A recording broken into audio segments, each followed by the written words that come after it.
সদ্য পেশ হওয়া কেন্দ্রীয় বাজেটকে বিকশিত ভারতের বিকশিত বাজেট, জনকল্যাণকারী, জনহিতৈষী বাজেট আখ্যায়িত করে কেন্দ্রীয় সরকারকে ধন্যবাদ জানিয়ে সোনামুড়ায় ধন্যবাদ র্যালি ও জনসভা সংঘটিত করল বিজেপি সিপাহীজলা জেলার দক্ষিণ অংশের উদ্যোগে আয়োজিত এই দিনের কর্মসূচিতে জেলার অন্তর্গত 4টি বিধানসভা এলাকা যথাক্রমে 20 বক্সনগর, 21 নলছর, 22 সোনামুড়া এবং 23 ধনপুর থেকে দলের কর্মী সমর্থকরা অংশ নেয়।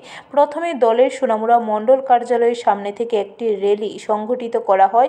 র্যালিতে উপস্থিত ছিলেন প্রাক্তন কেন্দ্রীয় প্রতিমন্ত্রী প্রতিমা ভৌমিক, বিধায়ক বিন্দু দেবনাথ এবং তোফাজ্জল হোসেন, দলের প্রদেশ সাধারণ সম্পাদক তাপস মজুমদার, সিপাহীজলা জেলা দক্ষিণাংশের সভাপতি উত্তম কুমার দাস, সংখ্যালঘু মোর্চার প্রদেশ সভাপতি বিল্লাল মিয়া সহ 4 মণ্ডলের মণ্ডল সভাপতিগণ।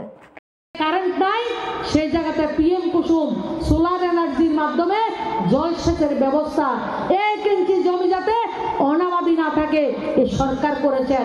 আপনারা কৃষকের বিরুদ্ধে বলছেন, আমি আপনাদেরকে চ্যালেঞ্জ করছি, সোনামুড়া থেকে আগরতলা, আগরতলা থেকে গুয়াহাটি কৃষকের উৎপাদিত ধান কেন্দ্রীয় সরকারকে ন্যায্য মূল্যে কিনতে হবে, নাইলে আন্দোলন চলবে।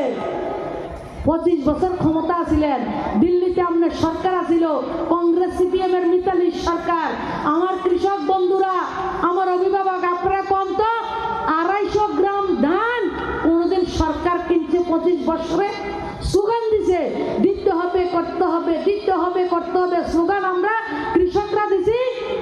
কিন্তু নেতাগিরি, যারা জায়গা জমিনে বড় বড় লোকেরা নেতাগিরি করছে।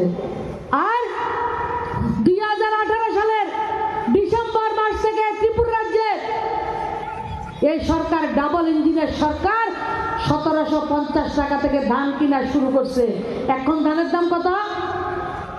1 কুইন্টাল ধান কত এবার?